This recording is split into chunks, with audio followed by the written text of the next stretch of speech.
మొదటి ఇన్స్టాల్మెంట్ని మే 13వ తారీఖున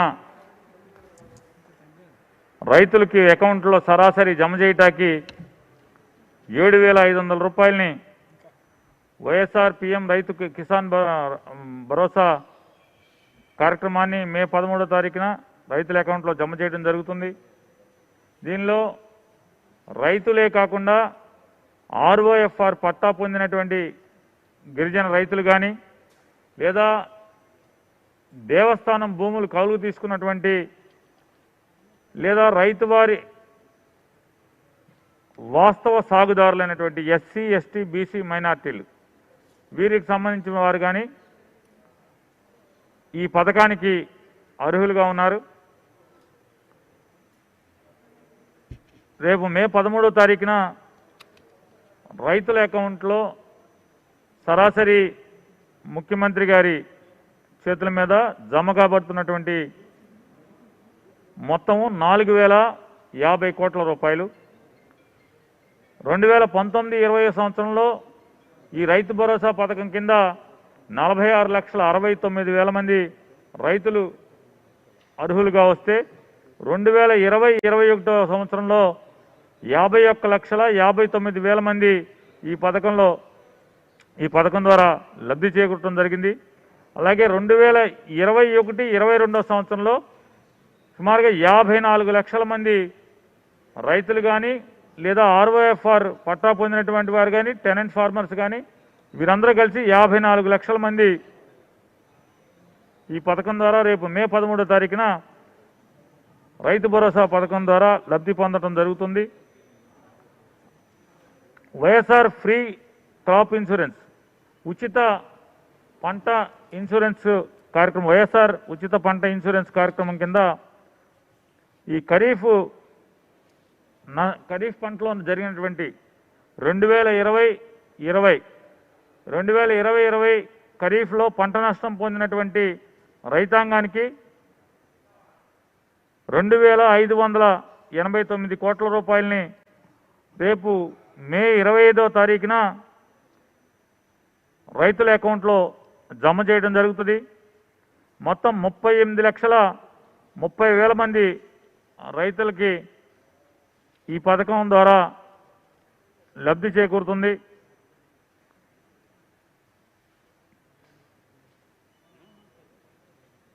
ప్రభుత్వం ఇచ్చేటువంటి ఇన్పుట్ సబ్సిడీ ఏదైతే ఉందో అది 2020 సంవత్సరానికి ఖరీఫ్ పంటకి నష్టాన్ని మొత్తాన్ని కూడా గడిచిన డిసెంబర్ 31కి ముందే రైతు ఖాతాల్లో జమ చేయడం జరిగింది. జూలై మాసం నుంచి అక్టోబర్ మాసం దాకా జరిగినటువంటి పంట నష్ట పరిహారాన్ని నవంబర్ మాసంలోనూ అట్లాగే నవంబర్ మాసంలో జరిగినటువంటి పంట నష్టాన్ని డిసెంబర్ మాసంలోనూ రైతాంగానికి ప్రభుత్వం ఇన్పుట్ సబ్సిడీని జమ చేయడం జరిగింది. కేవలం జగన్మోహన్ రెడ్డి గారి ప్రభుత్వం కాలంలో జరిగినటువంటి కాకుండా పాత ప్రభుత్వం వదిలేసినటువంటి ఇన్పుట్ సబ్సిడీ బకాయిలు పెట్టి వెళ్ళిపోయినటువంటి చంద్రబాబు నాయుడు గారు బకాయిలు పెట్టి వెళ్ళిపోయినటువంటి ఇన్పుట్ సబ్సిడీని కూడా కలిపి మొత్తం 1,038 కోట్ల రూపాయల ఇన్పుట్ సబ్సిడీని డిసెంబర్ 30వ తారీఖు లోపు జమ చేయడం జరిగింది. అలాగే వైఎస్ఆర్ మత్స్యకార భరోసా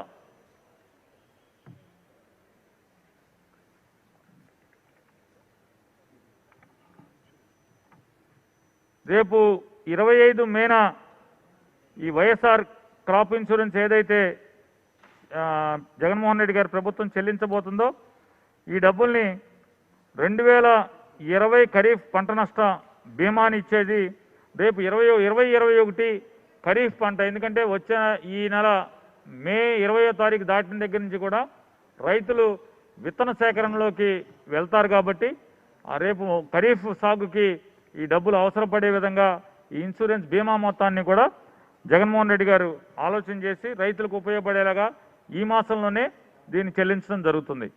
వైఎస్ఆర్ మత్స్యకార భరోసా అంటే సుమారుగా 61 రోజుల పాటు సముద్రంలో చేపల వేట నిషేధం అనేది మనం అనాదిగా ఎప్పటి నుంచో చూస్తున్నాం. కానీ జగన్మోహన్ రెడ్డి గారి ప్రభుత్వం వచ్చిన దగ్గర నుంచి కూడా ఈ 61 రోజుల బ్యాన్ పీరియడ్ కొరకు ప్రతి మత్స్యకార కుటుంబానికి, సముద్రం మీద వేట వెళ్ళేటువంటి ప్రతి మత్స్యకార కుటుంబానికి 10,000 రూపాయలు నష్టపరిహారంగా వారికి అందజేయడం జరుగుతుంది. దానిలో భాగంగా అంతకితం లేనటువంటి, ఎప్పుడూ లేనటువంటి విధంగా దోణిలు కానీ, తెప్పలు కానీ, నాటు పడవల మీద ఎవరైతే సముద్రం మీద వేటకెళ్తారో, సముద్రం దగ్గర క్రీక్లో వేటకెళ్తారో వారందరికీ కూడా ఈ పథకం అమలయ్యేలాగా జగన్మోహన్ రెడ్డి గారు నిర్ణయం తీసుకుని అమలు చేస్తున్నారు. 2019 సంవత్సరంలో 1,02,000 మంది మత్స్యకారులకి ఈ వేట నిషేధ సమయంలో లబ్ధి చేకూరితే 2020 సంవత్సరంలో 1,09,000 మందికి లబ్ధి చేకూరగా ఈ 2021 సంవత్సరం రేపు మే 18వ తారీఖున ముఖ్యమంత్రి గారి చేతుల మీదుగా 1,30,460 మంది మత్స్యకారులకు ఈ 10,000 రూపాయల చొప్పున 130 కోట్ల రూపాయల 46 లక్షలు వీరందరికీ కూడా లబ్ధి చేకూరుతుంది. అలాగే ఆంధ్రప్రదేశ్ రాష్ట్రంలోని పాఠశాల విద్యాశాఖకు central board of secondary examinations CBSE కేంద్ర ప్రభుత్వ సంస్థ అనేటువంటి ప్రపంచంలోనే మంచి పేరెన్నికగానటువంటి కేంద్ర ప్రభుత్వ సంస్థ అయినటువంటి సిబిఎస్ఈతో అవగాహన ఒప్పందం చేసుకుంటాం కోసం రాష్ట్ర మంత్రిమండలి ఆమోదం తెలపడం జరిగింది. ప్రస్తుతం ఆంధ్రప్రదేశ్ పాఠశాల విద్యాశాఖ 7వ తరగతి వరకు ఉన్నటువంటి పిల్లలకి సిబిఎస్ఈ ద్వారా విద్యను సిలబస్ నేర్పించేదానికి ఒప్పందం తీసుకుంటుంది. దేశంలోనే మొట్టమొదటి పెద్ద రాష్ట్రం సిబిఎస్ఈతో ఒప్పందం చేసుకున్నటువంటి రాష్ట్రంగా ఆంధ్రప్రదేశ్ రాష్ట్రం ఉండబోతుంది. 2024-25 సంవత్సరం సిబిఎస్ఈ 10th పరీక్షల్ని ఆంధ్రప్రదేశ్ రాష్ట్ర ప్రభుత్వ పాఠశాలలో చదువుతున్న పిల్లలు సిబిఎస్ఈ కోర్సు మొదటి బ్యాచ్ 10వ క్లాస్ పరీక్షల్ని రాయబోతున్నారు. రాష్ట్ర ప్రభుత్వ అధీనంలోని 44,639 ప్రభుత్వ పాఠశాలలన్నీ కూడా ఈ ఒప్పందం సిబిఎస్ఈ విద్యను సిలబస్ ద్వారా విద్యను అభ్యసించడం జరుగుతుంది. ఈ సిబిఎస్ఈ కోర్సు కూడా పూర్తిగా ఇంగ్లీష్ మీడియంలో విద్యా బోధన జరుగుతుంది. ఇది ఈ రాష్ట్రంలోని పేద మధ్యతరగతి వర్గాల యొక్క పిల్లలకి ఎంతో వారి అభివృద్ధికి దోహదకారి కాబోతుంది.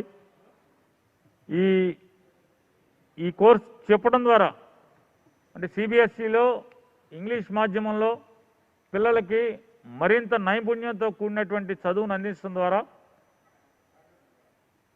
అంటే డబ్బున్న వారి పిల్లలతో పోటీపడి ఉద్యోగాల్ని సంపాదించడంలో కానీ, జీవితంలో స్థిరపడ్డా కానీ పేద మధ్యతరగతి వర్గాల పిల్లలకి పూర్తి ఆసరాగా లభించబోతుంది ఈ ఒప్పందం ద్వారా అని చెప్పని తెలియజేస్తూ, అలాగే ప్రస్తుతం రాష్ట్రంలో మనం పిల్లల యొక్క నమోదు చూసుకుంటే 2018-19 సంవత్సరంలో ఆంధ్రప్రదేశ్ రాష్ట్ర ప్రభుత్వ పాఠశాలలో 52,23,000 మంది పిల్లలు ఎన్రోల్ అయ్యి ఉంటే అంటే చదువుకుంటా చేరితే 2021 సంవత్సరం ఈ సంవత్సరానికి 59,30,000 మంది ప్రభుత్వ పాఠశాలలో ఇవాళ చదువుతున్నారు. అంటే మనకి జగన్మోహన్ రెడ్డి గారి ప్రభుత్వం వచ్చిన తర్వాత 6,12,000 మంది పిల్లలు ప్రభుత్వ పాఠశాలలో కొత్తగా ప్రైవేట్ పాఠశాలల నుంచి కానీ ఎక్కడి నుంచి అన్నా కానీ కొత్తగా ప్రైవేట్ పాఠశాలల నుంచి ఇక్కడి నుంచి రావడం జరిగింది. ప్రభుత్వ స్కూళ్ళలో నమోదు పెరగడం జరిగింది. అలాగే ఈ వ్యత్యాసాన్ని మనం ప్రైవేట్ పాఠశాలలో కూడా చూసుకుంటే 2018-19 సంవత్సరంలో 44,21,000 మంది ప్రైవేట్ స్కూళ్ళలో పిల్లలు చదువుకుంటుంటే 2021 సంవత్సరానికి వాళ్ళు చూసుకుంటే 38 లక్షల మంది మాత్రమే ప్రైవేట్ స్కూళ్ళలో మనకు చదువుతున్నట్టుగా కనపడింది. సుమారుగా ఈ 6 లక్షలు అంటే ప్రభుత్వంలో పెరిగింది చూసాం, ప్రైవేట్ పాఠశాలలో తగ్గిన ఎన్రోల్మెంట్ చూసుకుంటే మనకు ఖచ్చితంగా ఆంధ్రప్రదేశ్ రాష్ట్రంలో భారతదేశంలో కొద్ది రాష్ట్రాల్లో 1-2 రాష్ట్రాల్లో జరిగేట్టుగా మన రాష్ట్రంలో కూడా జగన్మోహన్ రెడ్డి గారి ప్రభుత్వం వచ్చిన తర్వాత ప్రైవేటు బడుల్లో కాకుండా ప్రభుత్వ పాఠశాలలకు కూడా ప్రజల్లో అవగాహన పెరగటం, ప్రజల్లో దాని మీద మక్కువ పెరగటం అనేది మనం చూస్తున్నాం. ఇది మొత్తం కూడా నాడు నేడు పేరుతో ప్రోగ్రాంతో స్కూళ్ళన్నీ కూడా రీవ్యాంప్ చేయటం, ప్రైవేటు పాఠశాలల కంటే కాన్వెంట్ల కంటే కూడా గొప్పగా పాఠశాలలు తయారవటం కానీ, దానికి సాలీన 16,000 కోట్ల రూపాయలని ఖర్చు పెట్టడం కానీ, అలాగే అమ్మఒడి పథకం ద్వారా మరి తల్లులకి ప్రోత్సాహకరంగా ఇచ్చే దాంట్లో కానీ, లేదా ఆంగ్ల మాధ్యమంలో పేద మధ్య తరగతి వర్గాలు చదువుతున్నటువంటి ఇంగ్లీష్ స్కూళ్ళలో పాఠాలు చెప్పటం కానీ, దీనివల్ల మనకి పురోగతి కనపడుతుందనేది మనకు అర్థమవుతుంది. సిబిఎస్ఈకి దేశవ్యాప్తంగా ఇప్పటి వరకు 25,000 స్కూల్స్ సిబిఎస్ఈ సిలబస్ ద్వారా చదువు చెప్తుంటే, ఈ ఒక్క సంవత్సరం మనం చేరటం ద్వారా మనం 44,639 పాఠశాలని సిబిఎస్ఈ సిలబస్, ఈ పాఠశాలలో సిబిఎస్ఈ సిలబస్ని ప్రవేశపెట్టడం జరుగుతుంది.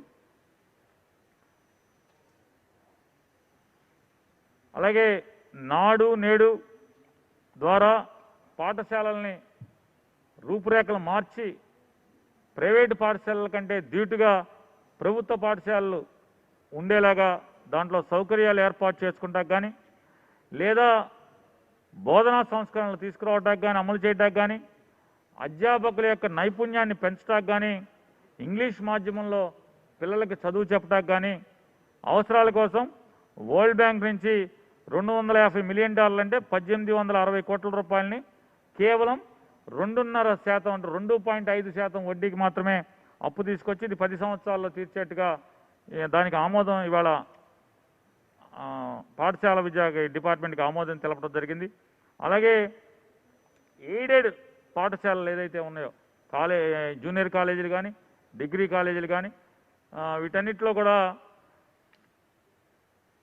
మనం చూస్తే ఎయిడెడ్ పోస్ట్ అంటే ప్రభుత్వం జీతం చెల్లించేటువంటి అధ్యాపకులు 20%, 25% లేదా 15%, 10% మాత్రమే ఉంటున్నారు. మిగతా క్వాలిఫైడ్ టీచర్స్ లేకుండా ఈ ఎయిడెడ్ కాలేజీలన్నీ కానీ నడిపిస్తున్నారు. తద్వారా ఎయిడెడ్ కాలేజీలో చదువుతున్నటువంటి పిల్లలకి నాణ్యతతో కూడినటువంటి చదువు అభ్యసించడం జరగట్లేదు ఆ కాలేజీలో. అందుకోసం ప్రభుత్వం ఎయిడెడ్ విద్యా సంస్థలన్నిటికీ కూడా ఒక ప్రతిపాదన ఇవ్వడం జరిగింది. కాలేజీ మొత్తాన్ని ప్రభుత్వానికి అప్పగిస్తే కనుక ఆ పేరు మార్పుదల చేయకుండా ఆ విద్యా సంస్థని ప్రభుత్వం భుజం మీద వేసుకుని మొత్తం అంతా కూడా ఆ కాలేజీకి ఉన్నటువంటి అప్పులేం భరించకుండా పాఠశాలలో టీచర్లని, ఆ పిల్లల్ని, ఆ బిల్డింగ్స్ని తీసుకుని ప్రభుత్వ పాఠశాల కింద మార్చి, అంటే ప్రభుత్వ కాలేజీ కింద మార్చి దాన్ని నడపటానికి సంసిద్ధత వ్యక్తం చేసి వారి నుంచి వారికి ప్రతిపాదించడం జరిగింది. లేదా ఎవరైతే ఎయిడెడ్ పాఠశాల యాజమాన్యం మేము మా స్కూల్స్ని, మా కాలేజీలని కానీ మీ ప్రభుత్వానికి అప్పచెప్పేటానికి మాకు ఏమాత్రం ఇష్టం లేదు, మేమే నడుపుకుంటామని కనుక వారు తెలియజేస్తే వారి దగ్గర ఉన్నటువంటి ప్రభుత్వ ఎయిడెడ్ పోస్టులను ఎన్ని ఉన్నాయో ఆ 20%, 25% ఆ పోస్టులని గవర్నమెంట్కి సరెండర్ చేయమని చెప్పని, వారిని ప్రైవేట్ యాజమాన్యం కిందే పూర్తిగా కాలేజీని నడుపుకోమని చెప్పని. ఎందుకంటే అరకొరగా చదువులు చెప్తున్నారు ఆ చోట్ల, పిల్లల భవిష్యత్తు నాశనం అవుతుంది. అందుకోసమని అయితే దాన్ని పూర్తిగా ప్రభుత్వం నడిపెట్టు, లేదా దాన్ని పూర్తిగా నువ్వు ప్రైవేట్గా నడుపుకోండి, సగం సగంగా ఉండటం వల్ల పిల్లల భవిష్యత్తు పాడవుతుందనే ఆలోచనతో రాష్ట్ర ప్రభుత్వం ఈ ప్రతిపాదనని వారి ముందుంచడం జరిగింది. అలాగే ఏపీ ప్రైవేట్ యూనివర్సిటీ చట్టం 2016లో మార్పుల కొరకు కూడా రాష్ట్ర కేబినెట్ ఆమోదం తెలపడం జరిగింది.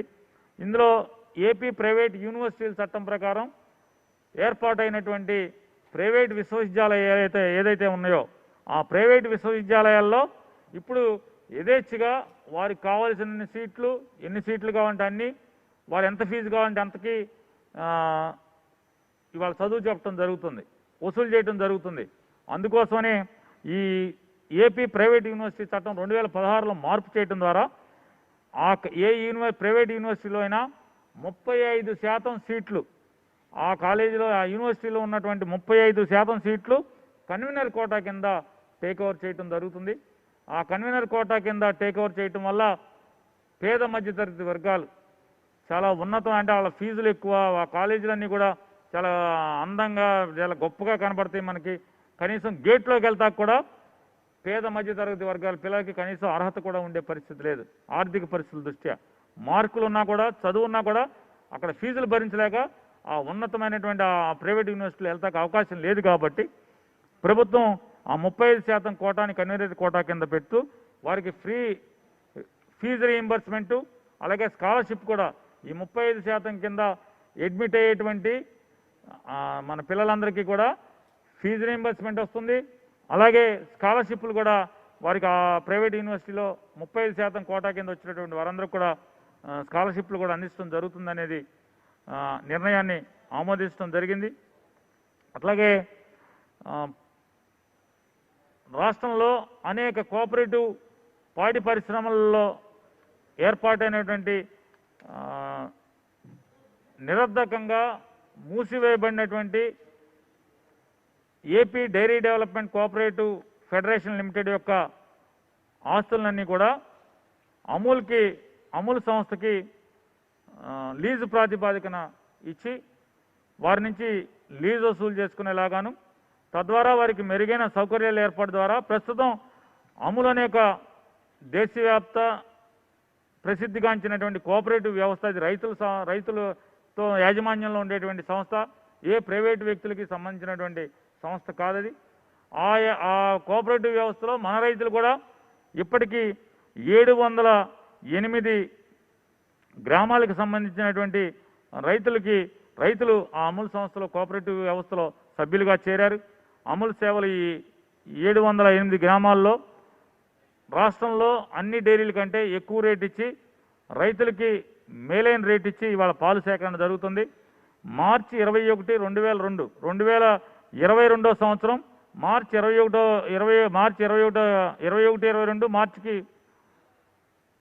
సంవత్సరం మార్చి 21 తారీఖు కల్లా అన్ని గ్రామాలకి రాష్ట్రంలో ఉన్నటువంటి ప్రతి మారుమూల గ్రామానికి కూడా అమూల్ సేవల్ని విస్తరించేదానికి అంటే పాల సేకరణకి మెరుగైన రేటు ఇవ్వటానికి అందరికంటే మేలైన రేటు ఇవ్వటానికి వచ్చే సంవత్సరానికి అమూల్ పూర్తిగా చేరుకుంటుంది ప్రతి గ్రామానికి.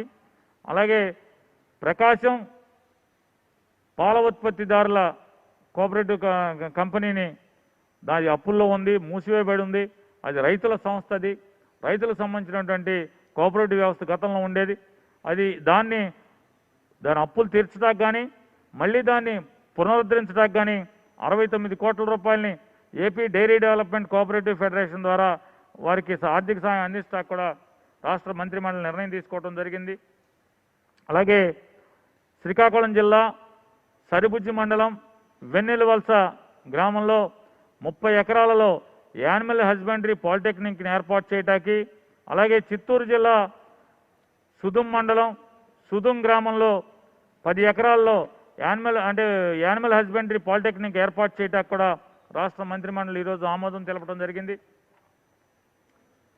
దైవ చింతన, పరమత సహనం, మత సామరస్యం ఆంధ్రప్రదేశ్ రాష్ట్రంలో పెంపొందించేందుకు ఎన్నికల మేనిఫెస్టోలో చెప్పిన మాటను అమలు చేసేందుకు గాను ఈరోజు జరిగినటువంటి కేబినెట్లో జగన్మోహన్ రెడ్డి గారి ప్రభుత్వం రాష్ట్ర వ్యాప్తంగా ఉన్నటువంటి ఆలయాల్లోని అర్చకులకి 10,000 రూపాయల నుంచి 15,000 రూపాయల గౌరవ వేతనాన్ని 15,000 రూపాయలకి పెంచుతూ తీర్మానం చేయడం జరిగింది. అలాగే అది ఏ కేటగిరీకి సంబంధించినటువంటి దేవాలయాల్లో, బి కేటగిరీకి సంబంధించిన దేవాలయాలు అయితే 5,000 రూపాయల నుంచి 10,000 రూపాయలకి వారి గౌరవ వేతనాన్ని పెంచడం జరిగింది. అలాగే ఇమాంలకు 5,000 రూపాయల నుంచి 10,000 రూపాయలకి పెంచడం జరిగింది. మౌజంలకు 3,000 రూపాయల నుంచి 5,000 రూపాయలకి పెంచడం జరిగింది. పాస్టర్లందరికీ కూడా ఎవరైతే రిజిస్టర్ కాబడినటువంటి చర్చి తరపునటువంటి స్థలం ఉండి అదే స్థలంలో చర్చి నిర్మాణం ఉండి ఆ పాస్టర్ గారికి కానీ లేదా రిజిస్ట్రేషన్ అంటే ప్రభుత్వం దగ్గర రిజిస్టర్ అయినటువంటి చర్చి పాస్టర్ గారికి 5,000 రూపాయలని గౌరవ వేతనంగా ఇవ్వటానికి రాష్ట్ర మంత్రిమండలి ఆమోదం తెలపడం జరిగింది. అలాగే కర్నూలు విమానాశ్రయానికి మన భారతదేశం మొట్టమొదటి స్వాతంత్ర యోధుడు ఉయ్యాలవాడ నరసింహారెడ్డి గారి పేరు మీదుగా ఆ కర్నూలు విమానాశ్రయానికి ఉయ్యాలవాడ నరసింహారెడ్డి కర్నూలు విమానాశ్రయంగా నామకరణం చేస్తూ రాష్ట్ర మంత్రిమండలి ఆమోదం తెలియజేయడం జరిగింది. ఇప్పటివరకు ప్రభుత్వం ఎక్కడన్నా భూసేకరణ చేయదలుచుకుంటే ఆ భూసేకరణ చేసేప్పుడు వారికి అంటే ఒరిజినల్ పట్టాదారు అనేటువంటి రైతుకి ఎంత పరిహారం ఇస్తారో అసైన్మెంట్ రైతుకు కూడా సమాన పరిహారాన్ని ఇచ్చేదానికి ఇప్పటివరకు జగన్మోహన్ రెడ్డి గారి ప్రభుత్వం అమలు చేస్తుంది. దాన్ని ఎన్నికల హామీలో ఇచ్చిన మాట మేరకు ప్రభుత్వం ఎక్కడైతే భూసేకరణ కనుక చేస్తే అక్కడ ఎస్సీ ఎస్టీలకు సంబంధించినటువంటి అసైన్మెంట్ భూమిని కనుక గత్యంతరం లేని స్థితిలో సేకరించాల్సి వస్తే రైతు వారికి పట్టాకి ఇచ్చేటువంటి భూమి విలువ కంటే 10% అధికంగా ఎస్సీ ఎస్టీ అసైన్మెంట్ రైతులకి చెల్లించేలాగా రాష్ట్ర మంత్రిమండలి ఈరోజు తీర్మానం చేయడం జరిగింది. వైఎస్ఆర్ యోగ వేమన విశ్వవిద్యాలయం ప్రొద్దుటూరులో ఇంజనీరింగ్ కాలేజీ అభివృద్ధి కోసం 66 కోట్లని ఖర్చు పెట్టి అక్కడ బిల్డింగ్స్ కానీ ఇన్ఫ్రాస్ట్రక్చర్ కానీ ఇంజనీరింగ్ కాలేజీని అభివృద్ధి చేయడానికి 66 కోట్లను మంజూరు చేస్తూ పొద్దుటూరు ఇంజనీరింగ్ కాలేజీకి తీర్మానం చేయడం జరిగింది. అలాగే వేంపల్లిలో ఇదే యూనివర్సిటీ కింద వైఎస్ఆర్ యోగ వేమన విశ్వవిద్యాలయం కింద ఉన్నటువంటి వేంపల్లిలో ఉన్నటువంటి డిగ్రీ కాలేజీకి 20 కోట్ల రూపాయలతో నిధులు అంటే అక్కడ అభివృద్ధి కార్యక్రమాలకు మంజూరులు చేయడం జరిగింది. అలాగే ఈ 2 కళాశాలలకు కావాల్సినటువంటి పోస్టులను కూడా కొన్ని పర్మనెంట్ గాను కొన్ని కాంట్రాక్ట్ బేసిస్లో కూడా పోస్టుల్ని మంజూరు చేస్తూ రాష్ట్ర మంత్రిమండలి తీర్మానం చేయడం జరిగింది. అలాగే రాష్ట్ర వ్యాప్తంగా కొత్తగా 176 ప్రాథమిక ఆరోగ్య కేంద్రాలను ఏర్పాటు చేయడానికి రాష్ట్ర మంత్రిమండలి తీర్మానం చేయడం జరిగింది. ఈ 176 ప్రైమరీ హెల్త్ సెంటర్లన్నీ కూడా దాంట్లో 7 ఏజెన్సీ మండలాల్లో ఏర్పాటు కోసం అన్నీ కలిపి 7 ఏజెన్సీ మండలాలతో కలిపి 176 మండలాల్లో ఈ 176 పిహెచ్సీలు ఏర్పాటు చేయడం జరుగుతుంది. వీటికి రికరింగ్ కానీ నాన్ రికరింగ్ కానీ 2 కలిపి 511.79 కోట్ల రూపాయలని నిధులు అవసరం అవుతుంది. వాటిని మంజూరుకు రాష్ట్ర మంత్రిమండలి ఆమోదం తెలియజేయడం జరిగింది. ప్రతి మండలానికి కనీసం 2 ప్రాథమిక ఆరోగ్య కేంద్రాలు ఉండాలి, లేదా ఒక ప్రాథమిక ఆరోగ్య కేంద్రం, ఒక కమ్యూనిటీ హెల్త్ సెంటర్, ఏదో ఒకటి 2 పిహెచ్సీలు కానీ లేదా ఒక పిహెచ్సి ఒక సిహెచ్సి కానీ ఖచ్చితంగా ఉండేలాగా ఏర్పాటు చేయాలని చెప్పని రాష్ట్ర ముఖ్యమంత్రి జగన్మోహన్ రెడ్డి గారు తీసుకున్న నిర్ణయానికి అనుగుణంగా ఎక్కడైతే మండలానికి 2 లేకుండా ఉన్నాయో అలాగే ఏజెన్సీల్లో కూడా ప్రతి ఏజెన్సీ మండలానికి 3 పిహెచ్సీలు ఉండాలి. ఎక్కడైతే 3 ఏజెన్సీ మండలాల్లో 3 పిహెచ్సీలు లేవో అలాగే ఎక్కడైతే మండలానికి 2 పిహెచ్సీలు లేవో అవన్నీ కూడా సరిచేయడం కోసం ఈ 176 పిహెచ్సీలని ప్రాథమిక ఆరోగ్య కేంద్రాలని ఏర్పాటు చేయడం జరుగుతుంది. అది కాకుండా ప్రతి ప్రాథమిక ఆరోగ్య కేంద్రానికి ఒక 104 వెహికల్ని అటాచ్ చేయాలని చెప్పని రాష్ట్ర మంత్రిమండలి ఈరోజు నిర్ణయం చేయడం జరిగింది. తద్వారా ప్రతి మండలంలో 2 ప్రాథమిక ఆరోగ్య కేంద్రాల్లో 4 డాక్టర్లు, ప్రతి ప్రాథమిక ఆరోగ్య కేంద్రానికి 2 డాక్టర్లు ఉంటారు. అలా 2 ప్రాథమిక ఆరోగ్య కేంద్రాలు కలిపి 4 డాక్టర్లు ఉంటారు. అట్లాగే అంబులెన్స్లో 104 అంబులెన్స్లో కూడా 2 డాక్టర్లు ఉంటారు. వీళ్ళందరూ కూడా ప్రతి నెల కనీస పక్షంలో నెలకి 2 లేదా 3 సార్లు ప్రతి గ్రామంలో ఉన్నటువంటి పేషెంట్లందరినీ కూడా చూడటానికి, వాటిని వైద్య సహాయం చేయడానికి, వాటిని పరీక్షించడానికి అవకాశం ఏర్పడుతుంది ఈ నిర్ణయం వల్ల అని చెప్పనేది జగన్మోహన్ రెడ్డి గారు ఏదైతే ఫ్యామిలీ డాక్టర్ కాన్సెప్ట్, ఎవరైతే మనకి అనాదిగా మనకి ఒక డాక్టర్కి అలవాటు పడిపోయి ఉంటాం కుటుంబం అంతా కూడా, ఆ కుటుంబం అంటే మనకి రోజు ఆయనే చూడటం వల్ల వాళ్ళే చూడటం వల్ల ఎట్లా అయితే మన ఆరోగ్య పరిస్థితులు కానీ మన ఒంటి తీరు గురించి ఎట్లయితే తెలుస్తుందో ఆ కాన్సెప్ట్లో ప్రతి హాస్పిటల్, ప్రతి ప్రైమరీ హెల్త్ సెంటర్లో కానీ 104లో కానీ ప్రతి పేదవాడి ఆరోగ్య వివరాలన్నీ కూడా నమోదు కాబడాలి. అవన్నీ కూడా ఆన్లైన్ అయి ఉండాలి. తద్వారా ఫ్యామిలీ డాక్టర్ కాన్సెప్ట్లో మనం వైద్యం అందించవచ్చు ప్రతి గ్రామంలో, మారుమూల ప్రాంతంలో అని చెప్పనేది జగన్మోహన్ రెడ్డి గారి ఆలోచన మేరకే ఈ 511.79 రూపాయలతో 176 కొత్త ప్రైమరీ హెల్త్ సెంటర్లని ఏర్పాటు చేయడానికి రాష్ట్ర మంత్రిమండలి ఆమోదం చేయడం జరిగింది. అలాగే చిత్తూరు జిల్లా ఎస్ఆర్పురం మండలం కొటార్లపల్లి గ్రామంలో వ్యవసాయ మార్కెట్ కమిటీకి కావలసినటువంటి 4 ఎకరాల 52 సెంట్లని భూమిని మంజూరు చేస్తూ వారికి అప్పగిస్తూ ఈరోజు మంత్రిమండలి తీర్మానం చేయడం జరిగింది. అలాగే green land south India limited అనేటువంటి ఒక వ్యాపార సంస్థకి 66.49 ఎకరాలని రాష్ట్ర ప్రభుత్వం వారికి మంజూరు చేస్తూ అది అంటే ఆ ఏర్పాటు ద్వారా 595 కోట్ల పెట్టుబడులు మనకు వస్తున్నాయి. తద్వారా 850 మందికి ఎంప్లాయ్మెంట్ వస్తుంది. దానికి 44 కోట్ల రూపాయలతో ఈ భూమి వారికి ప్రభుత్వానికి వారు గ్రీన్ ల్యాండ్ కంపెనీ చెల్లించడం ద్వారా ఈ 66 ఎకరాల భూమిని వారికి అందజేయడం జరుగుతుంది.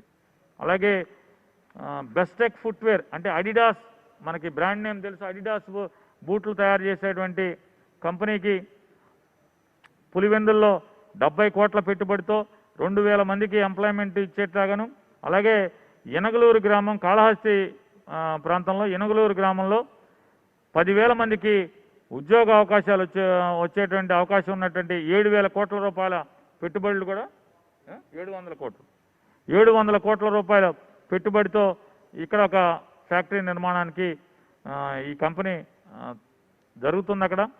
దానికోసం అని చెప్పని ఏదైతే కంపెనీ ప్రభుత్వంతో ఏర్పాటైనటువంటి ఒప్పందం మేరకు పులివెందుల్లో 2,000 ఎంప్లాయ్మెంటు, అలాగే ఎనగలూరు కాళహస్తి దగ్గర ఉన్నటువంటి ఎనగలూరులో 10,000 మందికి ఎంప్లాయ్మెంట్ ఎప్పుడైతే చేరుకుంటుందో ఇస్తారో అప్పుడు ఆ భూమిని వారికి ఇప్పటి వరకు లీజులో ఉన్న భూమిని వారికి ఆస్తిగా ఇవ్వటానికి మంత్రిమండలి ఆమోదం తెలియజేయడం జరిగింది. అట్లాగే కడపలో ఏర్పాటు చేయట తలంచినటువంటి వైఎస్ఆర్ స్టీల్ ప్లాంటు గతంలో ఎస్బీఐ క్యాప్ రికమెండేషన్స్తో లిబర్టీ అనే కంపెనీకి అప్పటికి ఆ నిర్ణయం తీసుకున్న కొద్ది రోజుల్లోనే ఆ కంపెనీ బ్యాంక్రప్సీ అయిందని చెప్పని మనందరికీ తెలిసిన విషయమే. దాని మీద ఎస్బీఐ క్యాప్ని మళ్ళీ రీఎవాల్యుయేట్ చేయమన్నప్పుడు ఎస్బీఐ క్యాప్ రీఎవాల్యుయేట్ చేసి వారు ఎస్ఆర్ స్టీల్స్ని ఈ కంపెనీకి అప్పచెప్పమని చెప్పని రికమెండ్ చేయడం జరిగింది. దాన్ని ఏదైతే ఎస్బీఐ క్యాప్ రికమెండేషన్స్ ఉన్నాయో ఎస్ఆర్ స్టీల్కి వైఎస్ఆర్ స్టీల్ ప్లాంట్ను అప్పచెప్పడానికి వారు చేసిన రికమెండేషన్ ఆమోదిస్తూ రాష్ట్ర మంత్రిమండలి నిర్ణయం చేయడం జరిగింది. అట్లాగే Chennai Bengaluru industrial corridor, Hyderabad Bengaluru industrial కారిడార్కి మధ్యలో ఉన్నటువంటి SR Chennai Bengaluru industrial corridor, Hyderabad Bengaluru industrial కారిడార్కి మధ్యలో ఉన్నటువంటి కృష్ణపట్నం నోడ్లో మౌలిక సదుపాయాల ఏర్పాటు కోసం 1,448 కోట్ల రూపాయలని మంజూరు చేయడం జరిగింది. ఈ కృష్ణపట్నం నోడ్ అనేది భౌగోళికంగా మంచి అంటే వ్యాపారానికి అన్ని రకాల ఎక్స్పోర్ట్లకు అన్ని రకాలుగా అనువుగా ఉన్నటువంటి చోటుగా ఉంది. చెన్నై బెంగళూరు ఏదైతే కేంద్ర ప్రభుత్వం తీసుకున్నటువంటి చెన్నై బెంగళూరు ఇండస్ట్రియల్ కారిడార్కి, హైదరాబాద్ బెంగళూరు ఇండస్ట్రియల్ కారిడార్కి అతి చేరువలో ఉన్నటువంటి కృష్ణపట్నం నోడు అభివృద్ధి చేయడం ద్వారా 2040 సంవత్సరానికి 10 లక్షల ఉద్యోగాల అవకాశం ఏర్పడుతుందని చెప్పని అంచనాతో ఈ 1,448 కోట్ల రూపాయలని అక్కడ మౌలిక సదుపాయాల ఏర్పాటు కోసం రాష్ట్ర మంత్రిమండలి ఆమోదం చేయడం జరిగింది. అట్లాగే కైలాసగిరి భోగాపురం, విశాఖపట్నం జిల్లా కైలాసగిరి భోగాపురం మధ్యన ఉన్నటువంటి ఆ ప్రాంతాన్ని అంతా కూడా అభివృద్ధి చేయడానికి ఆ పథకాన్ని అంటే ప్రణాళికని ఆమోదింపజేయడం జరిగింది. మొత్తం 19 కిలోమీటర్లు కైలాసగిరి దగ్గర నుంచి భోగాపురానికి ఉన్నటువంటి ఈ 19 కిలోమీటర్లలో 6 నుంచి 8 రోడ్ల లైన్ని నిర్మాణం చేయాలని చెప్పని, వరుసలు 6 నుంచి 8 వరుసల రోడ్డు నిర్మాణం చేయాలని చెప్పని, అలాగే ఈ మధ్యలో ఈ 19 కిలోమీటర్ల మధ్యలో 12 వివిధ రకాల ప్రాజెక్టులు ఏర్పాటు కొరకు డిజైన్ చేశారు. దాంట్లో కైలాసగిరి వద్ద 5 ఎకరాల్లో స్కై టవర్ నిర్మాణం చేయాలని, అట్లాగే బంగ్లాదేశ్ నౌక ఒకటి ఎంవి మా అనే ఒక నౌక మరి అక్కడ ఇరుక్కుపోయిన దాన్ని ప్రభుత్వం దాన్ని తీసుకుని అందులో ఫ్లోటింగ్ రెస్టారెంట్ని కూడా ఏర్పాటు చేయాలి టూరిజం ద్వారా అని చెప్పని, అలాగే ఒక ఎక్వేరియం టనల్ ఒకటి ఏర్పాటు చేయాలని చెప్పని 11 అంటే కైలాసగిరి దగ్గర నుంచి భోగాపురం వరకు 11 బీచ్లని డెవలప్ చేయాలని చెప్పని, ఇలా వివిధ రకాల అభివృద్ధి కార్యక్రమాలు టూరిజం ద్వారా చేయటానికి 12 ప్రాజెక్టులను డెవలప్ చేయడానికి ఆ ప్లాన్ని రాష్ట్ర మంత్రిమండలి ఆమోదం తెలియజేయడం జరిగింది. అలాగే హంద్రీనీవా సుజల స్రవంతి ఫేజ్ 1 కింద మెయిన్ కెనాల్ని వైడెన్ చేయడం కోసం, అలాగే లైనింగ్ చేయడం కోసం, అలాగే రెగ్యులేటర్స్ అన్ని కూడా ఎక్స్టెండ్ చేయడం కోసం 6,182 కోట్ల రూపాయలని మంజూరు చేస్తూ, అలాగే ఫేజ్ 2 కింద హంద్రీనేవా సుజల స్రవంతి ఫేజ్ 2 కింద అనంతపురం మదనపల్లి 2 సర్కిల్లో వివిధ అభివృద్ధి కార్యక్రమాలు అంటే ఇరిగేషన్ కార్యక్రమాలను చేపట్టాకి 9,318 కోట్ల రూపాయలను మంజూరు చేయడం జరిగింది. అలాగే కృష్ణా జిల్లా, పశ్చిమ గోదావరి జిల్లా దాహార్తిని తీర్చడం కోసం పోలవరం డెడ్ స్టోరేజ్ నుంచి లిఫ్ట్ ఏర్పాటు కోసం కూడా మరి రాష్ట్ర మంత్రిమండలి ఆమోదం చేయడం జరిగింది. ఆ లిఫ్ట్ ఏర్పాటు కోసం 912 కోట్ల రూపాయలని మంజూరు కూడా చేయటం జరిగింది. అట్లాగే ఏలేరు తాండవ కెనాల్ లింక్ చేయడం కోసం 470 కోట్ల రూపాయలు మంజూరు చేయడం జరిగింది. అడ్మినిస్ట్రేటివ్ శాంక్షన్ మంజూరు చేయడం జరిగింది. ఏలేరు తాండవ ఈ రెండింటిని లింక్ చేయడానికి ఒక కెనాల్ ఏర్పాటు చేయాలని చెప్పని, దీని ద్వారా ఏలేరు తాండవ లింకింగ్ కెనాల్ ఏర్పాటు చేయటం వల్ల సుమారుగా 5,600 ఎకరాల ఆయకట్టుకి ఎష్యూర్డ్ వాటర్ ఇవ్వడం జరుగుతుంది. అలాగే 51,465 ఎకరాల ఆయకట్టుని స్టెబిలైజ్ చేయడం జరుగుతుంది ఈ ఏలేరు తాండవ లింక్ కెనాల్ ఏర్పాటు చేయడం ద్వారా. దానికి రాష్ట్ర మంత్రి మండలి ఆమోదం తెలియజేయడం జరిగింది. అలాగే వైఎస్ఆర్ పల్నాడు కరువు నివారణ పథకం కింద చేపట్టబోతున్నటువంటి ఇరిగేషన్ ప్రాజెక్టుకి 2,746 కోట్ల రూపాయల రుణాన్ని ఆర్ఈసీ నుంచి తీసుకుంటే రాష్ట్ర మంత్రి మండలి ఆమోదం తెలియజేయడం జరిగింది. అలాగే ఆంధ్రప్రదేశ్ రాష్ట్ర ఎలక్ట్రానిక్ పాలసీకి కూడా రాష్ట్ర మంత్రి మండలి ఆమోదం తెలియజేయడం జరిగింది. ఈ ఎలక్ట్రానిక్ పాలసీ ప్రకారం ఇచ్చేటువంటి ఇన్సెంటివ్ల ద్వారా కానీ, ఏర్పడబోయేటువంటి ఎలక్ట్రానిక్ పార్కుల ద్వారా కానీ వచ్చేటువంటి ఉద్యోగాల్లో 80% ఉద్యోగాలు మహిళలకి మాత్రం రిజర్వ్ చేస్తూ తద్వారా మహిళాభివృద్ధిని, మహిళల యొక్క ఉమెన్ ఎంపవర్మెంట్ని పెంపొందిస్తాకి ఈ పాలసీలో సమగ్రంగా ఏర్పాటు చేయడం జరిగింది. ఇది రాష్ట్ర మంత్రి మండలి తీసుకున్నటువంటి నిర్ణయాలుగా మీ అందరికీ తెలియజేస్తూ, అట్లాగే 80% ఉద్యోగాలు వస్తాయండి. నేను అదే అన్నా కదా, తేడాగా మాట్లాడా, రిజర్వ్ చెప్పానా, ఫిక్స్ చేయాలన్నారా అంటే మనసులో ఉన్నది బయటకు వచ్చి ఉంటుందేమో, పొరపాటు సరిదిద్దుకుంటాను. 80% మంది ఆడపిల్లలకు ఉద్యోగ అవకాశాలు ఉంటాయంట. ఏమండి, రాష్ట్ర మంత్రి మండలి కూడా కోవిడ్ మీద, అంటే కోవిడ్ వ్యాధి ప్రబలటం గురించి, కోవిడ్ వ్యాధి కనుగొనడంలో టెస్టుల గురించి, కనుగొన్న కోవిడ్ వ్యాధి ఎవరికైతే సోకిందో అది టెస్టుల ద్వారా తెలుసుకున్నాక వారికి ట్రీట్మెంట్ గురించి, ఆక్సిజన్ సప్లైస్ గురించి, ఎవరికి రెమిడిసివిర్ ఎప్పుడు ఇవ్వాలి, ఎలా ఎక్కడెక్కడ చేయాలి, మనకి ఎన్ని బెడ్లు అందుబాటులో ఉన్నాయి, ప్రైవేట్ హాస్పిటల్స్ ఎన్ని ఉన్నాయి, ఇలా అన్నీ కూడా ప్రతిదీ క్షుణ్ణంగా చర్చించడం జరిగింది. అలాగే వ్యాక్సినేషన్ గురించి కూడా, వ్యాక్సినేషన్ ప్రోగ్రాం గురించి కూడా రాష్ట్ర మంత్రి మండలి చర్చించడం జరిగింది. ఈ కోవిడ్ చర్చలో రాష్ట్ర ప్రజలందరికీ కూడా మీ ద్వారా తెలియజేసేది, రాష్ట్ర వ్యాప్తంగా అది ర్యాపిడ్ టెస్ట్ కానీ లేదా ఆర్టీపీసీఆర్ టెస్ట్ కదా అని తక్షణం టెస్ట్ చేసిన 24 గంటల్లో రిపోర్ట్ ఇవ్వాలి. దానికి అన్ని రకాల ఏర్పాట్లను కూడా ఇప్పటికే చేయడం జరిగింది.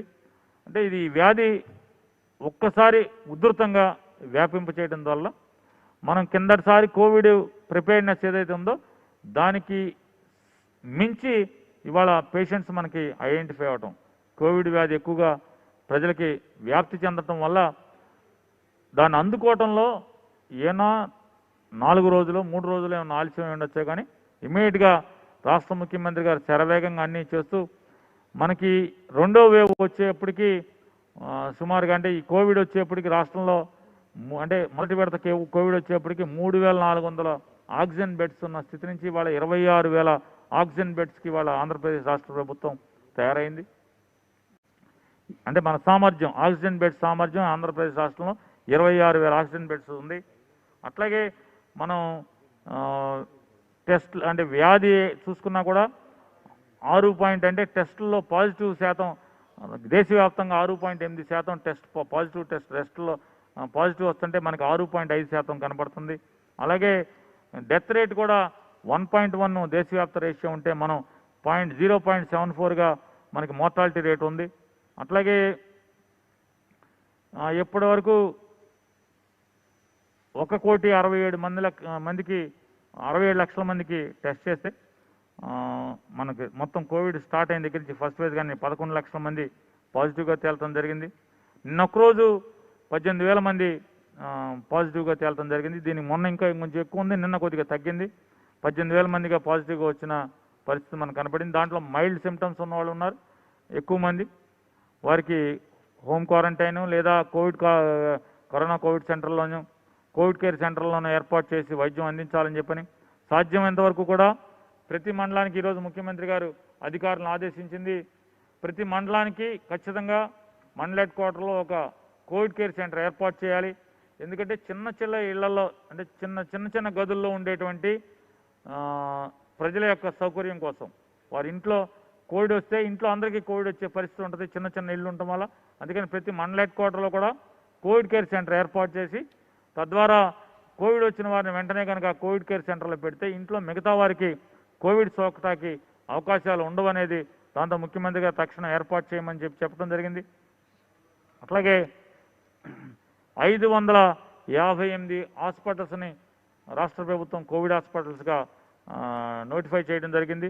దీనిలో 550లో చాలా వరకు ఎక్కువగా గవర్నమెంట్ హాస్పిటల్స్ ఉన్నాయి. అలాగే గవర్నమెంట్ హాస్పిటల్స్లో ఉన్నటువంటి దాదాపు ఉన్నటువంటి అన్ని బెడ్లని కోవిడ్ బెడ్లుగా మార్చడం జరిగింది.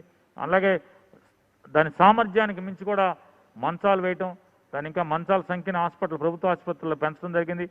అలాగే చాలా హాస్పిటల్స్ ప్రైవేట్ హాస్పిటల్స్ చాలా 100కు పైగా ప్రైవేట్ హాస్పిటల్స్ని దాంట్లో ఉన్నటువంటి అన్ని మంచాలని కూడా ఆరోగ్యశ్రీ కింద టేక్ ఓవర్ చేయడం జరిగింది. అలాగే కొన్ని హాస్పిటల్స్లో తక్కువ హాస్పిటల్స్లో సగం ఆ హాస్పిటల్ యొక్క యాజమాన్యం ఎక్కువ అంటే కొంత వాళ్ళు సగం మనకి ఆరోగ్యశ్రీ బెడ్లు ఇచ్చారు.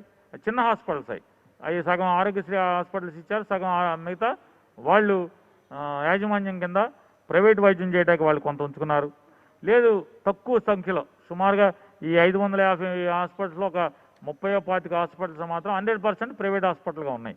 అవి మేము కోవిడ్ చేస్తాం మొత్తం అవి కూడా చిన్నవి అంటే 40 మంచాలు 20 మంచాలు 30 మంచాలు ఉన్నటువంటి హాస్పిటల్ మొత్తం మేమే కోవిడ్ చేస్తాం ప్రైవేట్గా అని చెప్పని ఇట్లా 550 ఆసుపత్రుల్ని ప్రభుత్వం కోవిడ్ హాస్పిటల్గా నోట్ చేయడం జరిగింది.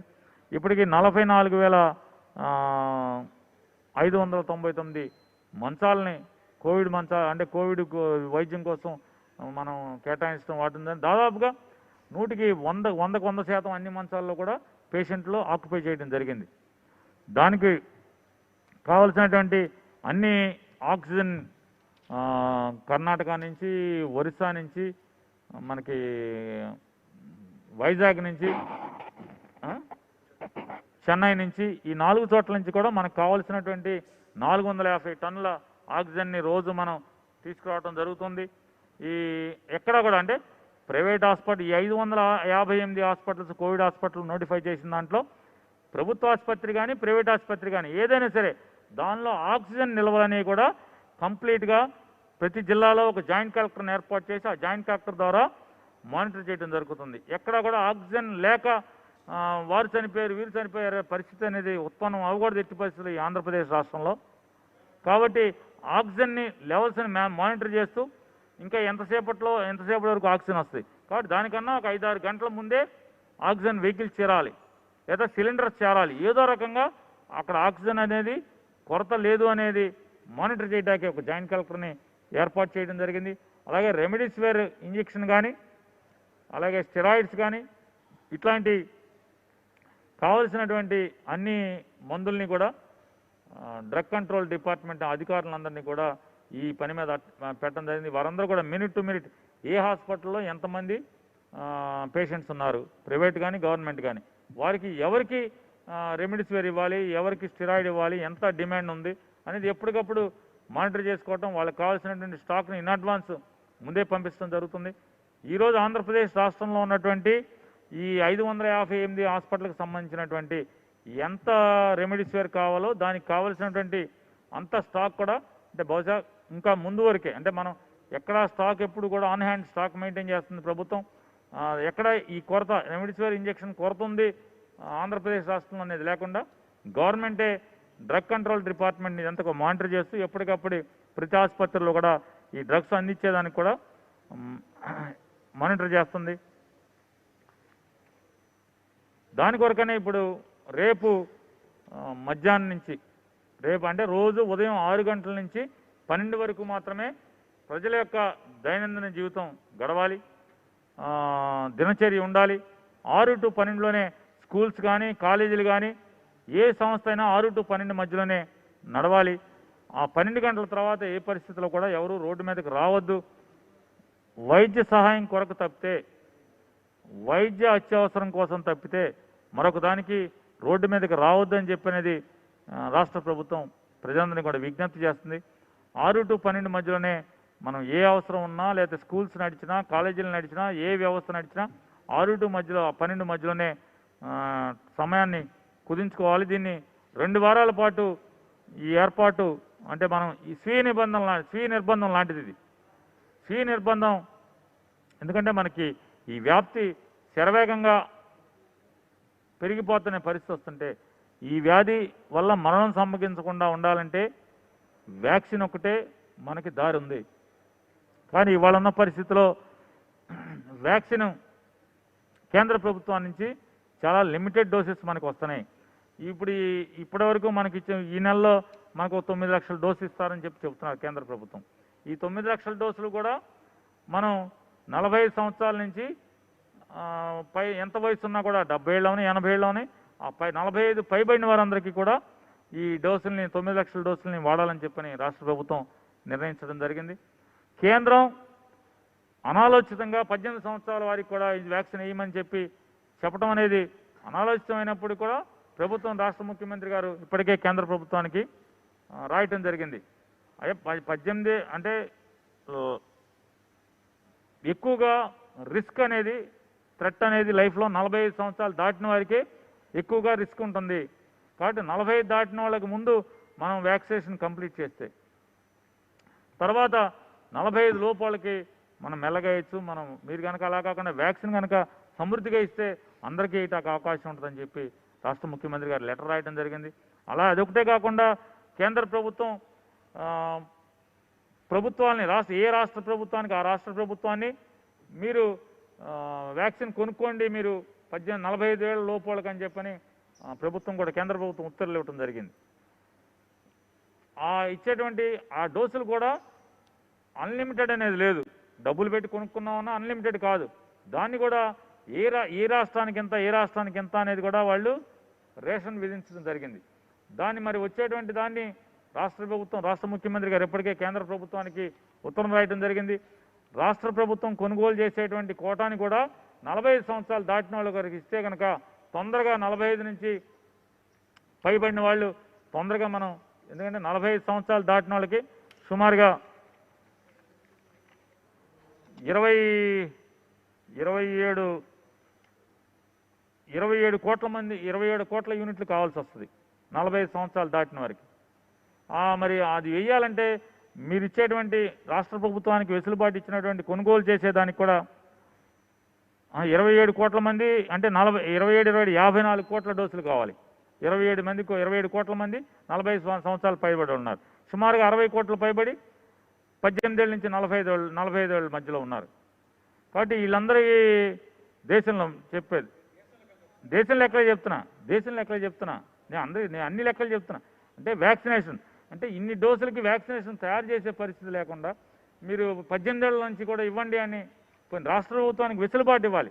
ఏమని రాష్ట్ర ప్రభుత్వం మీరు కొనుక్కునేటువంటి వ్యాక్సిన్ అంతా కూడా మీరు ఇష్టం మీరు ఎలా కావాలంటే అది నిర్ణయించండి అని. అలా కాకుండా దాన్ని 18 మీరు అంటే డబ్బులు పెట్టి కొనుక్కునేదేమో 18 ఏళ్ళ నుంచి 45 ఏళ్ళ వాళ్ళకి వేయండి, మేము ఇచ్చేది మాత్రం 45 ఏళ్ళ వాళ్ళకి వేయండి అని చెప్పడం అనేది అనాలోచితంగా ఉందనేది కూడా దాని మీద పునరాలోచించి ప్రభుత్వానికి ఈ అవకాశం అని చెప్పని కూడా రాష్ట్ర ముఖ్యమంత్రి గారు లెటర్ రాయటం జరిగింది. అలాగే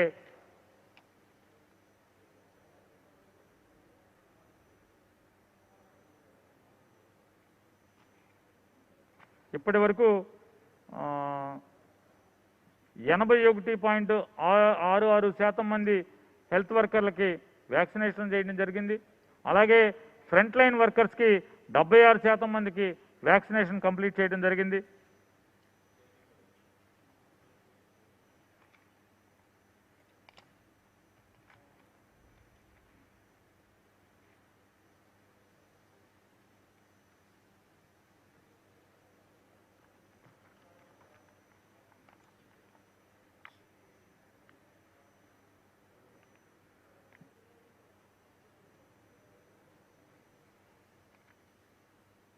ఈరోజు జరిగినటువంటి అంటే నిన్న జరిగినటువంటి రివ్యూల్లో కానీ ఈరోజు క్యాబినెట్లో కానీ రాష్ట్ర ముఖ్యమంత్రి గారు వైద్య ఆరోగ్య శాఖకు కానీ లేదా అందరు జిల్లా కలెక్టర్లకు కూడా ఆయన ఈ కోవిడ్ అనేది టాప్ ప్రయారిటీగా తీసుకోవాలి. కోవిడ్ వల్ల మన రాష్ట్రంలో ఎవరూ మరణించకుండా మనం శాయశక్తులు వడ్డాలి. చివరి ప్రయత్నం వరకు మనం అన్ని జాగ్రత్తలు తీసుకుని అన్ని ఏర్పాట్లు చేయాలి. దానికోసమనే ఈ 6 to 12 మాత్రమే ప్రజలకి దైనందిన జీవితానికి అవకాశం ఇచ్చి మిగతాది కర్ఫ్యూ పెట్టడం వల్ల ఆర్థికంగా చాలా కుటుంబాల మీద భారం పడుతుందని తెలిసినప్పటికి కూడా ఈ వ్యాధిని ఎంతో కొంత ముందు నిలువరింప చేయాలి, వ్యాప్తి చెందకుండా ఎంతో కొంత తగ్గించాలి. ఈ కోవిడ్ అనేది ఎంత వేగంగా మనం చూస్తాం, రోజుకి ఎన్ని వేల కేసులు వస్తున్నాయి అనేది. ఈ రాష్ట్ర ప్రభుత్వం జగన్మోహన్ రెడ్డి గారి ప్రభుత్వం ఏ ఒక్క కేసుని దాచిపెట్టలేదు. పాజిటివ్ వచ్చిన కేసులని దాయట్లేదు. హాస్పిటల్లో 100% మంచాలు ఆక్యుపై చేసినాయి, మంచాలు ఖాళీ ఉన్నాయని మేము చెప్పట్లా, 100% ఆక్యుపై చేసిందని చెప్తున్నాం. అట్లాగే మరణాల సంఖ్య కూడా మేము ఎక్కడ దాయట్లేదు. ప్రతిదీ పారదర్శకంగా, ఏదైతే ప్రభుత్వం ఎంత పారదర్శకంగా మిగతా విషయాల్లో ఉంటుందో ఈ వ్యాధిని డీల్ చేయడంలో కూడా ప్రతిదీ పారదర్శకంగా మేము చేస్తున్న పనులు కానీ వైద్యం ఎలా జరుగుతుందో కానీ ప్రతిదీ కూడా పారదర్శకంగా ప్రపంచానికి తెలియజెప్పడానికి ప్రతి ప్రయత్నం చేస్తున్నామని చెప్పని, దానిలో భాగంగా రాష్ట్ర ప్రజలను కూడా మనకి తాత్కాలికంగా కొంత ఆర్థికంగా చిన్న కుటుంబాలకు ఇబ్బంది ఉన్నప్పటికీ కూడా ముందు మనకి ప్రాణం నిలబెట్టుకోవడం అనేది ముఖ్యం. కాబట్టి ఈ వ్యాధి బారిన పడితే ఈసారి ఆక్సిజన్ అవసరం అనేది చాలా ఎక్కువగా అవసరం పడుతుంది.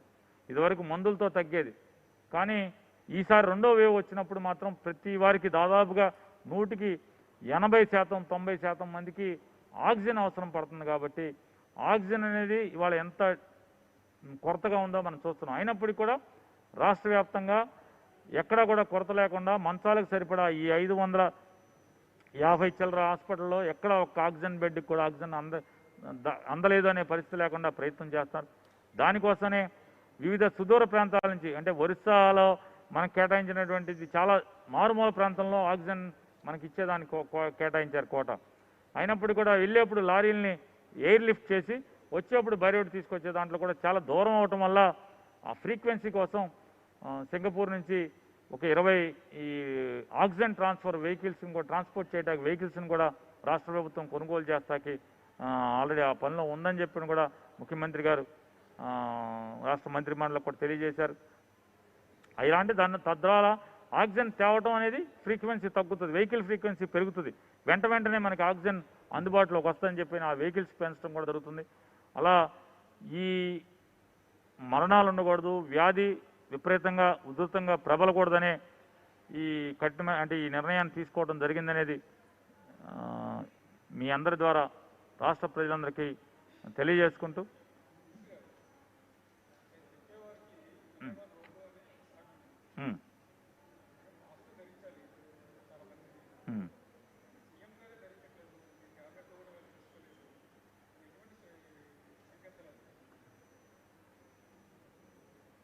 సీఎం ఇప్పుడు మీరందరూ మాస్క్ వేసుకున్నారు, నేను మాట్లాడుతున్నాను అనుకోండి, నా మాట క్లారిటీ లేదనుకోండి మాస్క్ తీసుకు మాట్లాడతాను. మీరు అన్నారు కదా మీరందరికీ మాస్క్ ఉంది, నేను ఒక్కడనే తీశాను. మీరు దాన్ని అంటే మనం చూసే కళ్ళను బట్టి ఉంటుందండి. ఇప్పుడు అక్కడ క్యాబినెట్లో అందరూ మాస్కులు లేకుండా ఉంటే మీరు మీ ఇష్టం వచ్చినట్టు మమ్మల్ని కామెంట్ చేయొచ్చు, మమ్మల్ని ప్రశ్నించవచ్చు, నిందించవచ్చు, ఏమయ్యా ఏం చెప్తావా అని అనొచ్చు. కానీ రాష్ట్రంలో అక్కడ క్యాబినెట్లో కూర్చున్న ఐఏఎస్ ఆఫీసర్లకు కానీ లేదా మంత్రి మొత్తానికి కానీ అందరం ఎవరో ఒక మాస్క్ తీయలేదు. ఎవరన్నా టీ తాగేప్పుడు ఏమన్నా ఇప్పుడు దాంట్లో ఎక్కడ ఉదయం 11 గంటల నుంచి 2:30 క్యాబినెట్ అయింది. ఆ మధ్యలో షుగర్ పేషెంట్లు ఉంటారు, ఏమన్నా టీ తాగుతాక మాస్క్ తీస్తే మీకు అదే టీవీలో కనపడితే ఎట్లా అనేది ఎవరు తీలా. ఒక మధ్యలో ముఖ్యమంత్రి గారు మాట్లాడేప్పుడు మాస్క్ తీసి మాట్లాడారు. ఎవరన్నా అధికారి మాకు ఎజెండాలో సబ్జెక్ట్ చెప్పేప్పుడు మాత్రమే ఆయన మాస్క్ తీసి, కొంతమంది మాస్క్ ఉంటే మాకు క్లారిటీ లేదు అంటే, ఎందుకంటే మనిషి 2 మాస్కులు వేస్తాను, నేను ఒక మాస్క్ వేసాను, కొంతమంది 2 ఇప్పుడు నా ముందు 2 మాస్కులు వేశారు, మీరు దళసరి గుట్టతో మాస్క్ వేశారు, మీ వెనక ఆయన 3 మాస్కులు పెట్టాడు, ఆయన 2 మాస్కులు పెట్టాడు. ఒక మాస్కులు 2, 3 పెట్టినప్పుడు మాట క్లారిటీ లేనప్పుడు తీసి మైక్లో చెప్తారు. ఇప్పుడు అక్కడ మిగతా అందరికీ ఇక్కడ మనందరికీ మాస్కులు లేవనుకోండి తప్పది. కానీ మాట్లాడటానికి సౌలభ్యం కోసం మీరు నేను చెప్పింది ఒకటి మీరు రాసేది ఒకటి ఉండకూడదు కాబట్టి నేను మీకు వినపట్టలేదంటే నేను మాస్క్ తీస్తే తప్పే ఉంది. ఏదైనా మాకు ఇప్పుడు నా మాటకు ఇప్పుడు నేను ఒక మాస్కే పెట్టా కాబట్టి ఏదైనా ఆంధ్రజ్యోతానికి ఏదైనా తప్పుగా ఉంటుంది. రామాన్న బూత్లాగా ఉంది.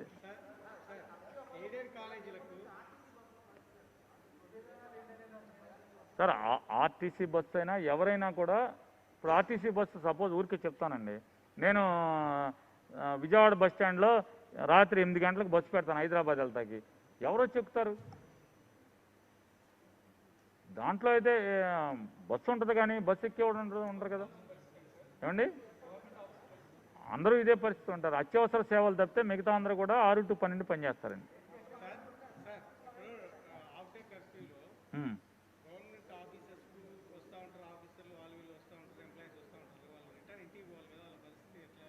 సార్ ఇప్పుడు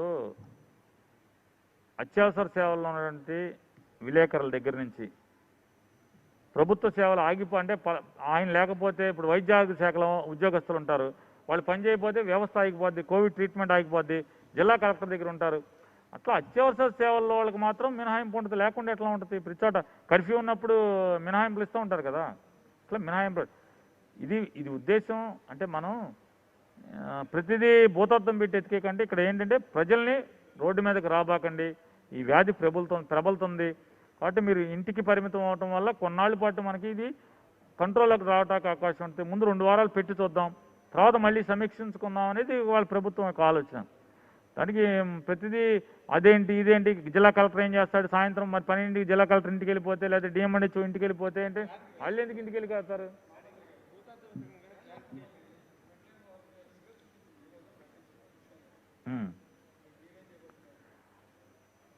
కేంద్ర ప్రభుత్వం నోటితో ప్రకటించింది కాదు, కాగితం రాగానే మేము కూడా తక్షణం ఆమోదించేస్తాం.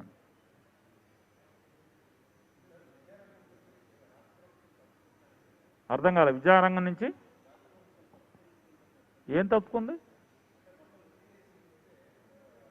మొత్తం కాదండి బాబు, ఆప్షన్లు అండి. మీరు స్కూల్ని మార్చేయట్లా సార్. స్కూల్ని మార్చట్లేదండి. ఒక సెక్షన్ పెడతారంటే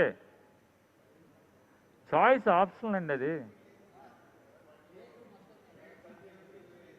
సార్. అలాగా సీని గారు, ఎన్టీవీ సీని గారుగా, TV9 సీని గారు, ఆ చివరైనా ఏదో మతి మరుపులేండి.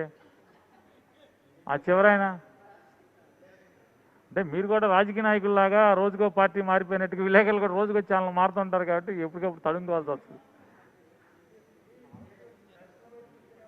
కాగా ఎందుకు మారలేదు? ABN నుంచి 24 నుంచి TV9 బలవాడు చేస్తారు. ఈ 2 ఏళ్లలోనే 3 ఛానల్ అయినాయి కదా.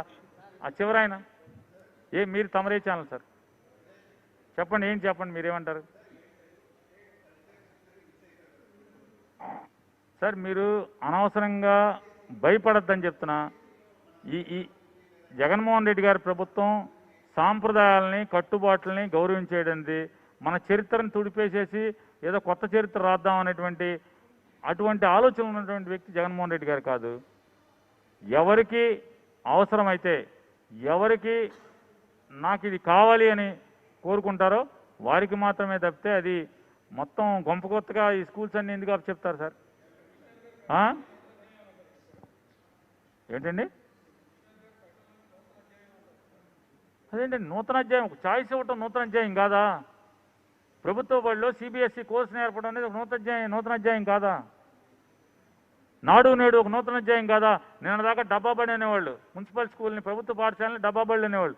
ఇవాళ వెళ్ళి చూస్తే అసలు ఎంత అందంగా ఉన్నాయి. అదొక కొత్త అధ్యాయం కాదంటారా? అట్లా ఏంటది అసలు? మనం చూడండి, గత ప్రభుత్వం చూసాం, మొత్తం అంతా కూడా స్కూళ్ళు మూసేయండి, సోషల్ వెల్ఫేర్ హాస్టల్ మూసేయండి, BC హాస్టల్ మూసేయండి, మూతపడే కార్యక్రమం నుంచి వాళ్ళ స్కూల్లో బాబు మేము సీట్ ఇవ్వలేకపోతున్నామని చెప్పే స్థితి ప్రభుత్వ పాఠశాల రావటం అంటే నూతన అధ్యాయం కాదు. అది జగన్మోహన్ రెడ్డి గారి అధ్యాయం కాదా?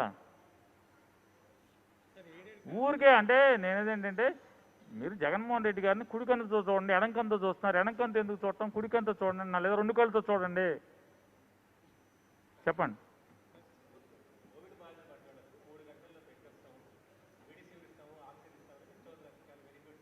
ఎవరు వినండి సార్. సార్ వినండి సార్. జగన్మోహన్ రెడ్డి గారి ప్రభుత్వం ఒక ప్రోటోకాల్ పెట్టుకోమన్నాడు ఆయన. మీరు ఒక బాధ్యతగా పెట్టుకోండి. 104 కాల్ వస్తే ఏదో ఒక రకంగా వైద్యం అందజాకి మీరు ప్రయత్నం చేయండి. మంచం లేదు అని చెప్పకుండా మంచం ఇవ్వడానికి ప్రయత్నం చేయండి ఆయన ప్రయత్నం చేయమని చెప్తున్నాడు ఆయన. మీరు చేయండి. ఎక్కడ విధి నిర్వహణలో అలసత్వం ఉండకూడదు. మనం వాళ్ళ ప్రాణాలు అరిచేతిలో పెట్టుకుని మనతో మాట్లాడుతుంటారు, ప్రాణ భయంతో మాట్లాడుతుంటారు. కాబట్టి మీరు జాగ్రత్తగా స్వాంతంతో మాట్లాడండి, వాళ్ళకి మంచం ఏర్పాటు చేయండి. ఈ రోజుకి చెప్తున్నాం, రెమిడిసివిర్ అనేది ఎక్కడ కూడా మీకు ప్రభుత్వం ఇది ఈ 550 హాస్పిటల్లో రెమిడిసివిర్ అనేది కోట లేదు, లోటు లేదు. సార్ నేను ఒక మాట అండి, ఎలా ఉందంటే ఇవాళ ఇంట్లో వైద్యం మీరు నాకు తెలిసిన డాక్టరు నాకు ఇంట్లో మీరు వైద్యం చేస్తున్నారు, రెమిడిసివిర్ తెచ్చుకో ఎక్కడ ఇస్తానంటున్నారు. అని ఎవరు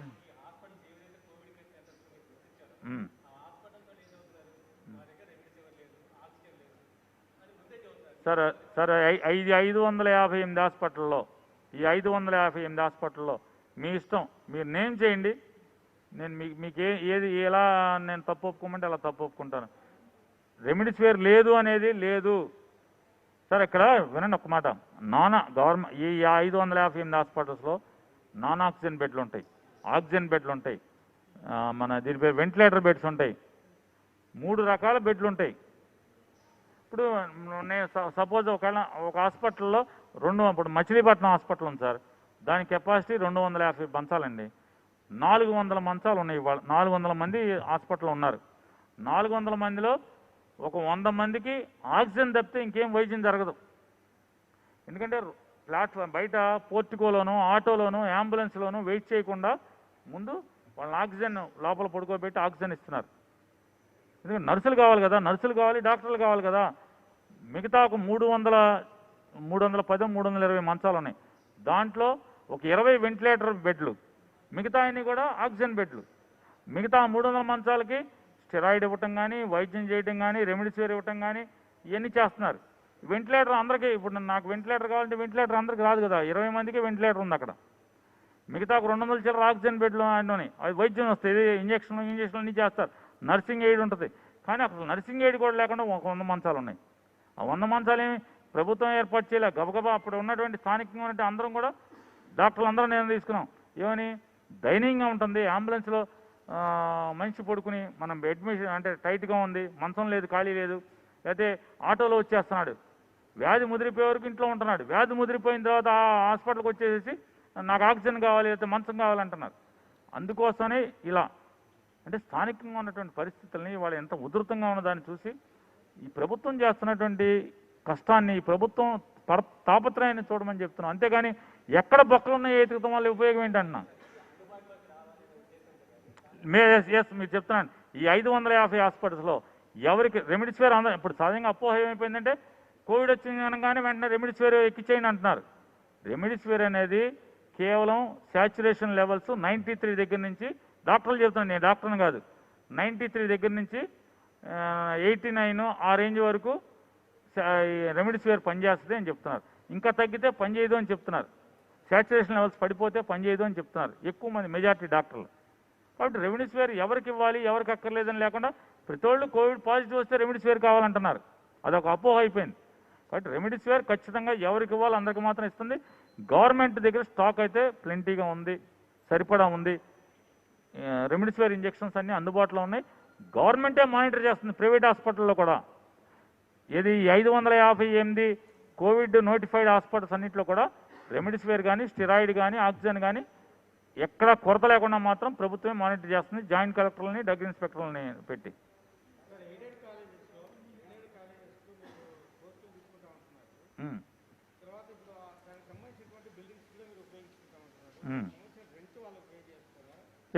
లేదు, ప్రభుత్వ ఆస్తి అయిపోతుందండి.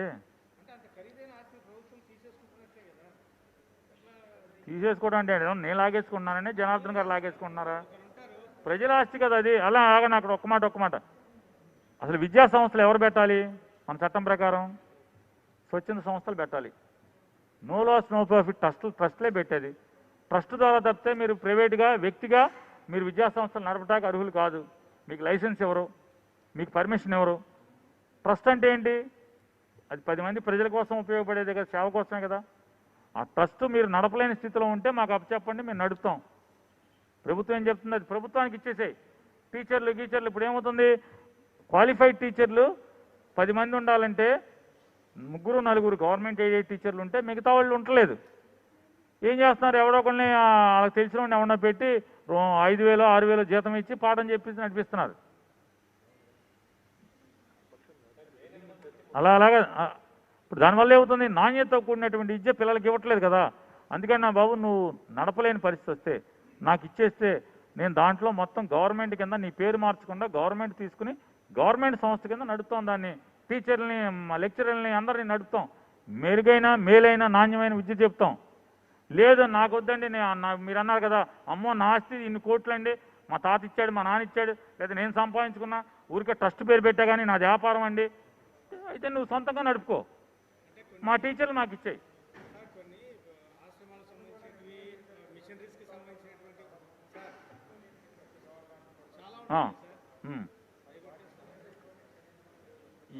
చర్యలు లేవన్నారు. రెన్యూల్ చేశారని మీరే అంటున్నారు. రెన్యూల్ చేసిన తర్వాత ఎట్లా లాక్కుంటారు? టైం అయిపోయాక ఏమండి లాక్కోలేదంటే మీరు అర్థం పడుతుంది. రెన్యూల్ అయిందని మీరే అంటున్నారు. అన్నీ రెన్యూల్ అంటే ఏంటి? లీజ్ లైవ్లో ఉన్నట్టే కదా. లీజ్ లైవ్లో ఉంటే ఎట్లా లాక్కుంటాం?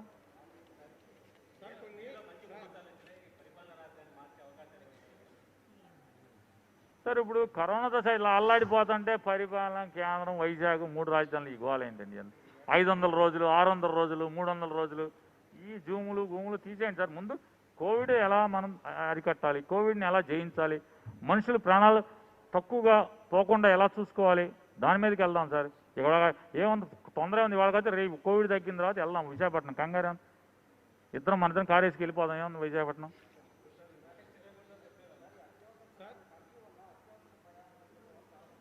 దేనికి అత్యవసరం అంటే దేనికి ప్రయాణం? దేనికి అత్యవసరం ఏంటన్నా? ప్రాణం కన్నా అత్యవసరం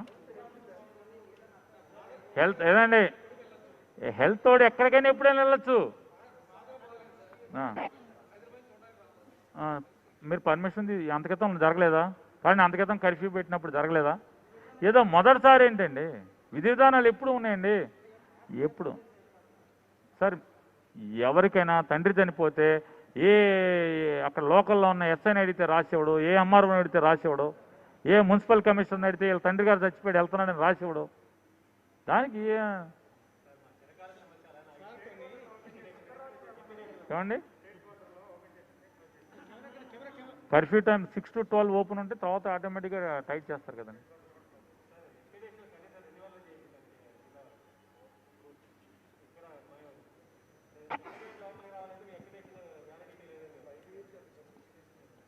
ఎవరండి?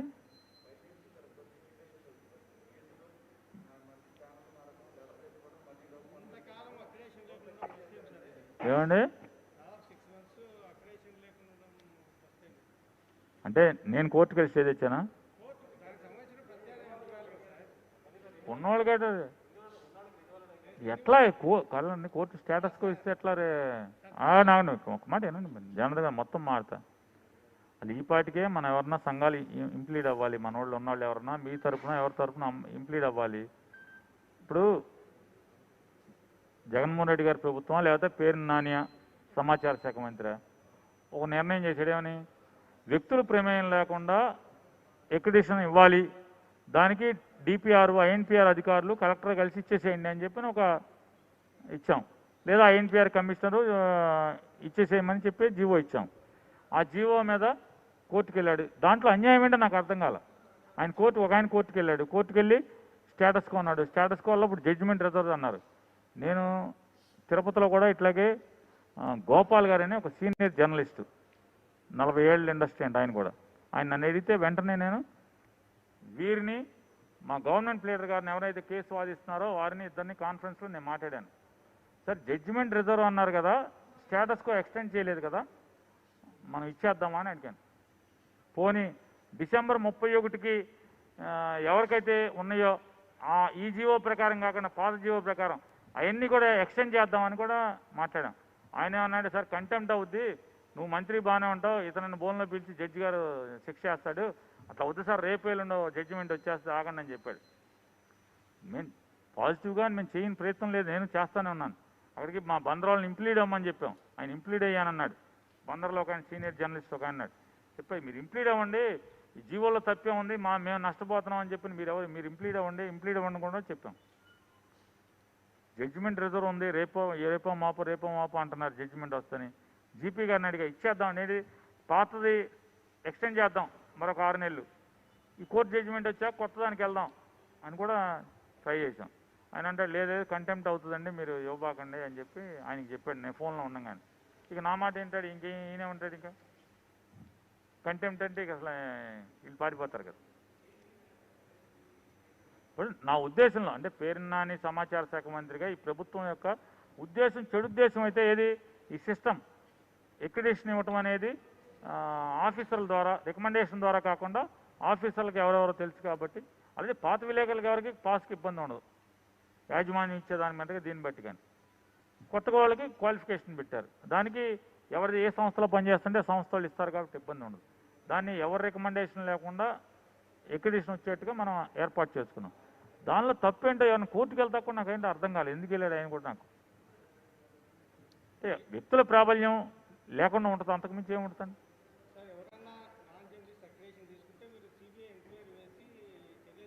సిబిఐ ఎంక్వైరీ, సిబిఐ ఎంత లోకు అయిపోయింది అసలు, ఏంటండి అసలు, ఎందుకండి.